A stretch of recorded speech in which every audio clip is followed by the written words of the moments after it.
Salve Maria, vamos reagir mais outra mentira de discípulos de Lucas Nolli. A Bíblia não ensina a invocar os santos. Rearte ao gêmeo. Olha só, cara. A Bíblia, desde o Velho Testamento e do Novo Testamento, são repletos de intercessão. Simples entender isso. Mas vamos lá, né? Vamos reagir a um pedacinho desse vídeo aqui. Fala pessoal, eu sou o João. No vídeo de hoje a gente vai reagir a um dos vídeos dos gêmeos Clatal aqui, eu acho que é Gabriel o nome dele. E o título do vídeo dele é Onde a Bíblia nos exorta a invocar os santos. Então, cuidado, hein, meu? Ele chama para um debate aí que os protestantes tomam uma surra igual pandeira apanha no samba. Sobre o papado. É simplesmente, cuidado, hein, cara? Cuidado. Nem Lucas Gonzalez vai te salvar, não. E tentar mostrar na Bíblia evidências de que essa doutrina católica tem base na Sagrada Escritura. Nós vamos analisar isso, mas antes de ir pro react, peço que você deixe o seu like nesse vídeo, se inscreva se você não é inscrito, deixe o seu comentário, é muito importante. Você pode se inscrever no canal dele. Canal também para receber para ele ver meu vídeo. E você pode me seguir no Instagram também, o arroba tá aparecendo aqui na tela, também tem um link aí na descrição. E antes da gente ir para o assunto em questão, pro react em si, vamos fazer a nossa oração apologética. Senhor, em nome de Jesus, guia-nos pelo Espírito Santo para defender a verdade com mansidão, sem orgulho nem ataques pessoais. Guarda-nos de revidar o mal e mantenha o nosso coração. Também vou fazer a minha oração apologética. Senhor Jesus Cristo, vem Espírito Santo que desceu ali em Atos Apóstolos 2 sobre a igreja verdadeira, nos ensina a combater essas heresias, esses falsos mestres, com a sã doutrina da salvação, Tito 1:9, e destruir aquele que contradizendo a amada igreja e perseguindo a igreja e os habitantes do céu, Apocalipse 3:5. Firme na verdade, na santidade e no amor por ti. Que seja tudo para a tua honra e glória. Amém. Os protestantes adoram ressaltar que nós não encontramos qualquer evidência explícita de uma invocação aos santos ou aos anjos em nenhuma página do Antigo ou do Novo Testamento. Esquecem-se eles, no entanto, que nós não encontramos também nenhuma invocação direta ao Espírito Santo na Bíblia. E isso, no entanto, não nos impede de invocá-lo. Afinal, lendo a Bíblia de uma maneira holística, de uma maneira mais geral, nós podemos formar o seguinte silogismo. A Bíblia nos exorta a recorrer a Deus. O Espírito Santo é Deus. Logo, a Bíblia nos exorta implicitamente a recorrer ao Espírito Santo. O máximo que você vai encontrar se referindo ao Espírito Santo é a saudação que João faz em Apocalipse 1:4, onde nós lemos: João às 7 igrejas que estão na Ásia. Graça e paz seja convosco da parte daquele que é, e que era, e que há de vir, e dos 7 espíritos que estão diante do seu trono. Ora, aqui não há nenhuma invocação. Aqui há apenas uma saudação em que se reconhece Deus Pai e o Espírito Santo como fontes ativas da graça. Não há verbo de apelo, não há vocativo, não há qualquer estrutura linguística própria de uma invocação.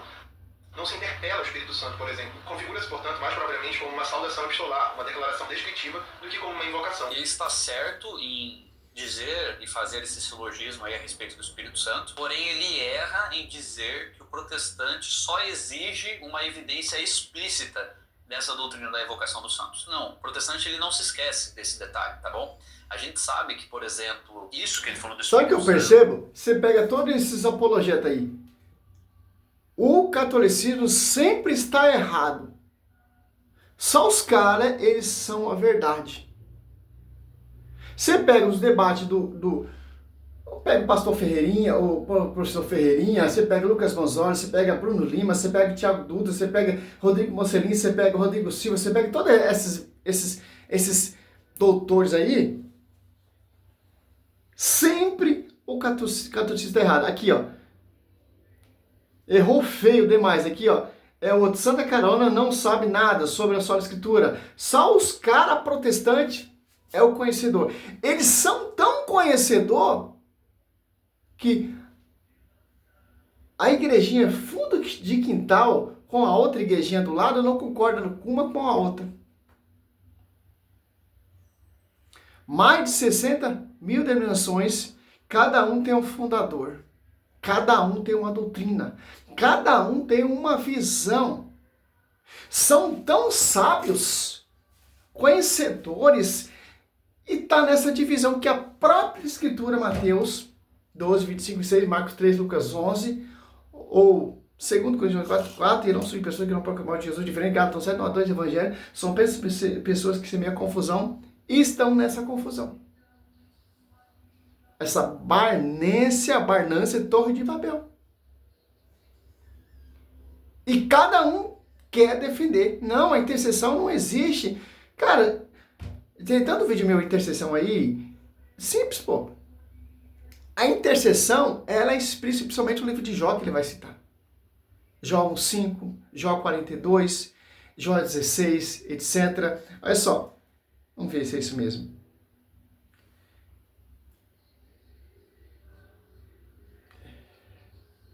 Não se esquece desse detalhe, tá bom?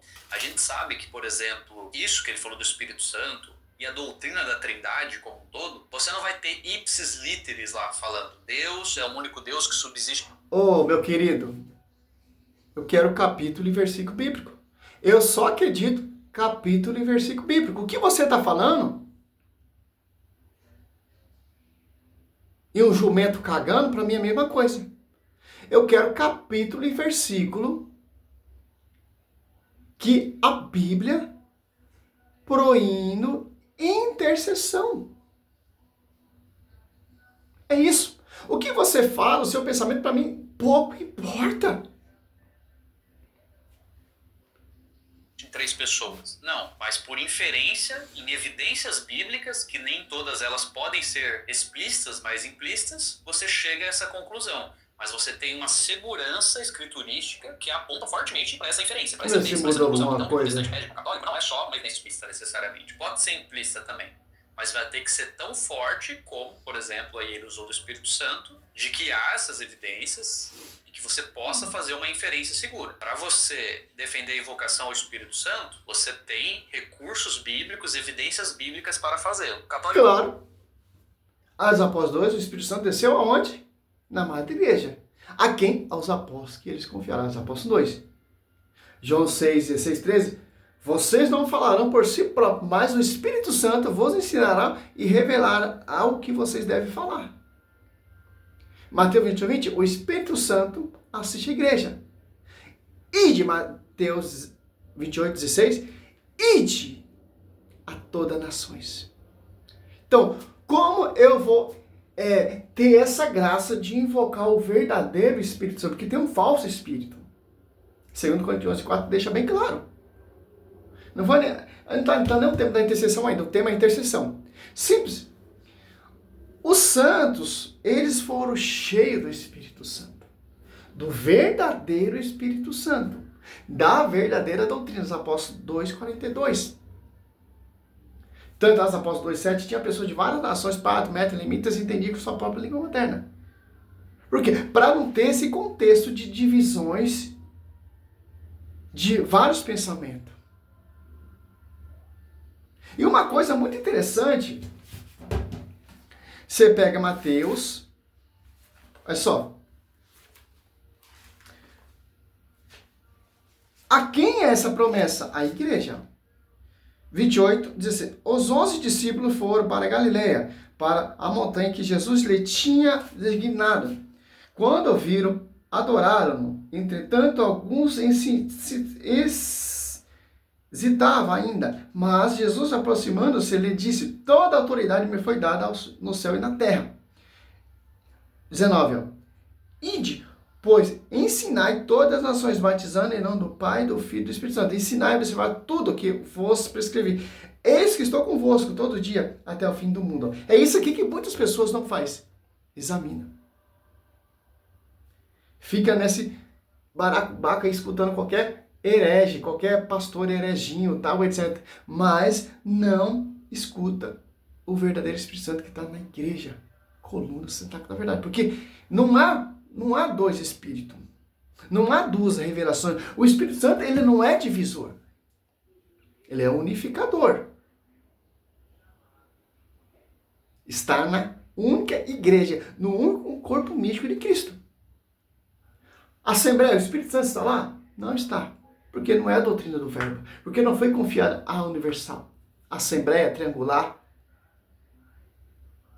é outro espírito. Quando você se aparta da igreja, você pensa que tem um Espírito Santo.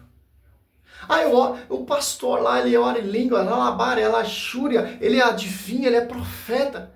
Mas está sendo guiado por outro espírito, como diz São Paulo, 2 Coríntios 4. Pega 2 Coríntios 11:3, você vai ver quem está inspirando essas pessoas. 2 Coríntios 11:12, você vê ali São Paulo combatendo os falsos apóstolos. Então, esse contexto aí, meu amigo discípulo de Lucas Manzoli, não vai chegar a nada. Esse seu pensamento aí, essa sua própria interpretação da sua escritura, não vai chegar a nada. Simplesmente você é mais um entre a multidão dos falsos profetas, que se autodenomina e institula cheio do Espírito Santo. O Espírito Santo seria contratado, o Espírito Santo faria mal, falaria mal da Theotokos, o Espírito Santo irá falar mal dos habitantes do céu, das almas dos justos chegar à perfeição? Não, meu querido.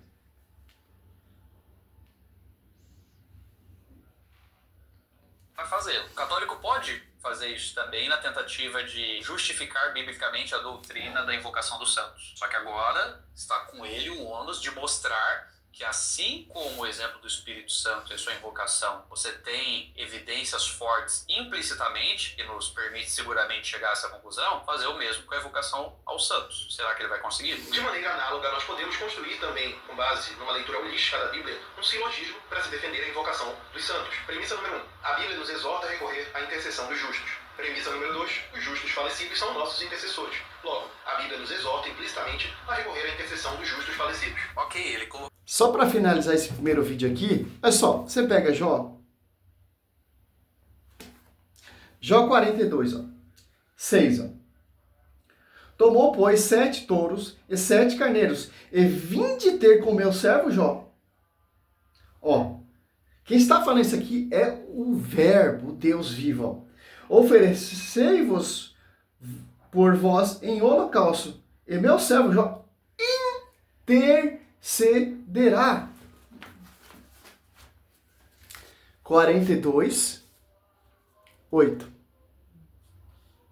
Intercederá por vós, em consideração a ele que não vos infringei ignominias, por não ter falado bem de mim, como meu servo Jó.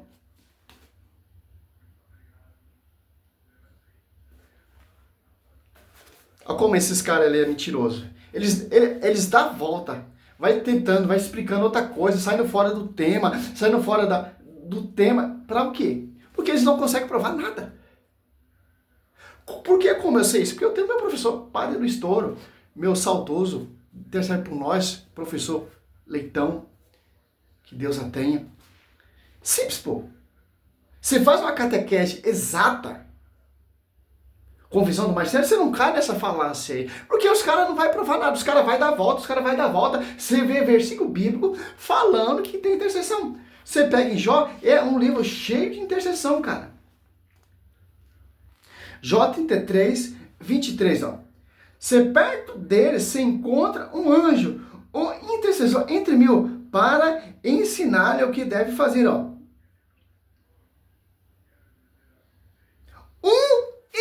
intercessor entre mil. Jeremias, você pega aqui, Jeremias.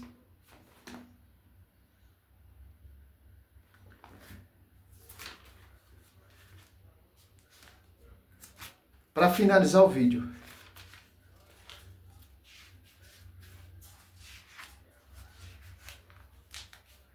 Aqui, Jeremias 15, Disse-me então o Senhor, mesmo que Moisés e Samuel se apresente diante de mim, meu coração não se voltaria para esse povo, expulsai-o para longe de mim, presença, que se afaste de mim, Os santos lá na glória, Apocalipse 6, 8, 9, Apocalipse 6, 9, 10, Jeremias 15, 1 ali, Moisés e Samuel. Mesmo que Moisés se apresente, Samuel apresente de mim, não intercederia para esse povo. Então, qual é a finalidade do santo? Se apresentar diante de Deus e pedir intercessão. Rogar pelo povo. Porque não, Deus não quer que interceda para esse povo, porque esse povo já se contaminaram, desobedeceram. A função dos santos que já estão ressurretos, Hebreus 12, 22, 23, as almas do justo chegaram à perfeição, e Apocalipse 6, 9, 10, ou Apocalipse 7, 15, Apocalipse 8, 6, Apocalipse 8, 3, é interceder.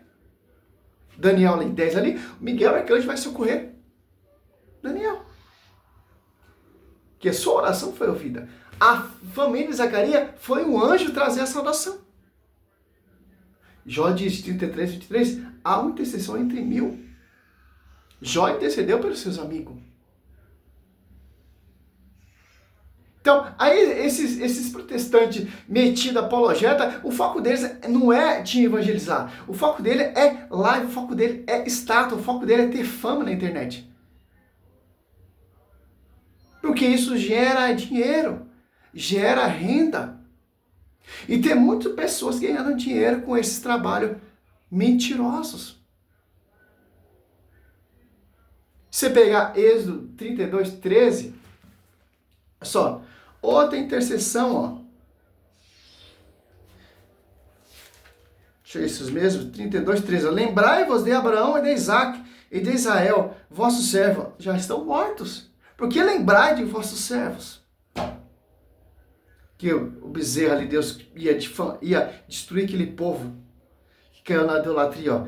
Aos quais juraste por vós mesmo de tornar a sua posteridade tão numerosa como a estrela do céu e dar aos seus descendentes essa terra que falaste como uma herança eterna.